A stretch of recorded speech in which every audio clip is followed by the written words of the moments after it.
Hi guys, this is Greg Doyle for Eat Sleep Boxing Repeat. It is prediction time. The fight I want to talk to you guys about takes place Saturday the 26th of June. It is for the WBA regular super lightweight title and it is between the champion Barrios, who is 26-0, and he takes on Gervonta Davis, who is 24-0. Guys, thank you very much for coming back and tuning in to another prediction video. In this video, as always, I will give you a background on both guys, I will give you my keys to victory, and finally, I will give you my prediction.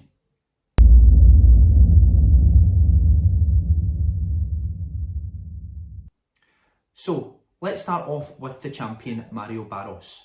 Barrios, I've watched quite a few of his fights over the past few days, and you know, there's one fighter that he really reminds me of, the way that he throws like a 1-2, but he leans forward with it. It's almost like your standard Mexican. It's almost like they chop it down the way when they throw. They'll come back across with a wild left hook.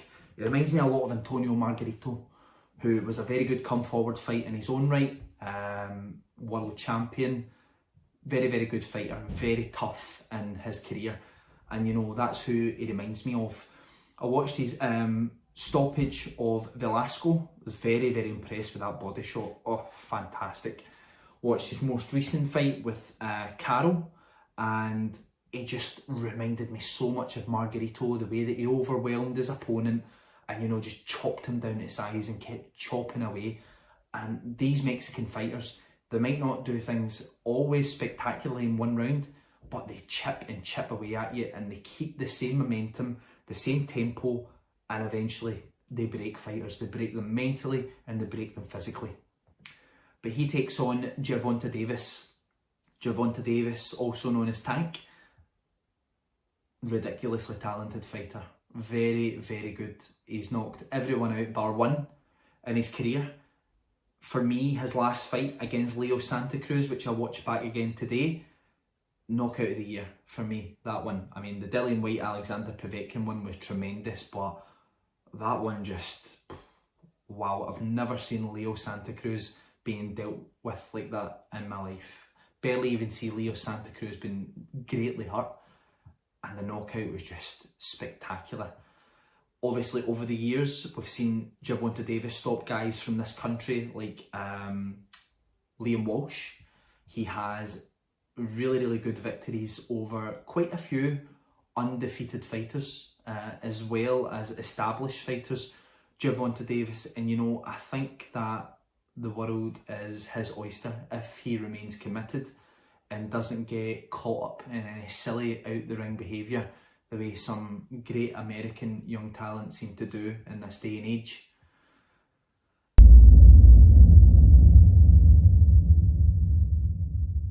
But guys, if I can move over onto keys to victory. The key to victory that I'm going to give for Barrios, I don't think he can do it, but I think it's what needs to be done. He's big, he's tall, he's going to be a lot bigger than Gervonta Davis. I want to see him snap out a nice jab and go in the back foot. Keep the legs slightly wider. Yeah, he'll drop a little bit of height, but snap that jab out, move back, make Gervonta Davis reach, and then throw those Mexican combinations that he does. And just be careful when he's throwing them as well, because Gervonta Davis is a very good counter puncher. But for me, I think he needs to jab, go on the back foot, be patient, keep a very good distance between him and Davis. Remember that Davis is a smaller man coming up in weight, and just try and wear him down, really.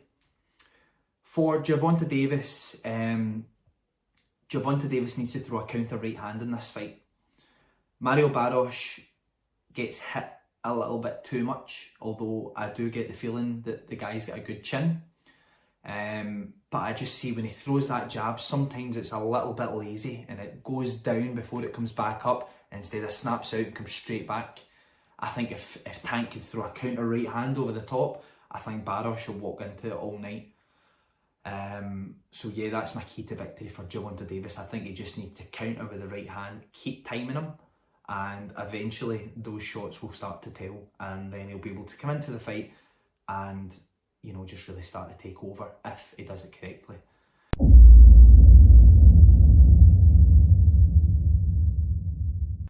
But guys, over and onto prediction time. It's a tough one, and the reason I say it's a tough one is everyone hears Tank Davis's name and they just think Tank Davis is going to win. Not for me. It's a big step up. It's a big step up in weight. You look at guys like Shane Mosley. For me, Shane Mosley might be the greatest lightweight of all time. Very, very much so up there. He was an absolute killer at lightweight. Jumped up to welterweight, fought Oscar De La Hoya, who was an amazing fighter in his own right. Didn't carry the power at times. Didn't look as though the punches did the same effect. I think you guys know where I'm going with this. Is Tank going to be able to carry the power up to 140 when he's already quite a small guy for the weights that he's already at? But my prediction is that Tank will find a way. Whether he knocks Mario Barrios out or not will depend on if he carries the power up. But I do see him being too clever. And, you know, these guys who are Mayweather style, they know how to lean on you with their forearm, neutralise you, frustrate you, and then land shots because at this point you've lost your rag. So my prediction is for Gervonta Davis to beat Mario Barrios and win yet another world title in a different weight. Guys, Greg Doyle, 8 Sleep Boxing Repeat. Check out all of our social platforms. Please subscribe down below. I'll be back to speak to you guys again soon. Thank you.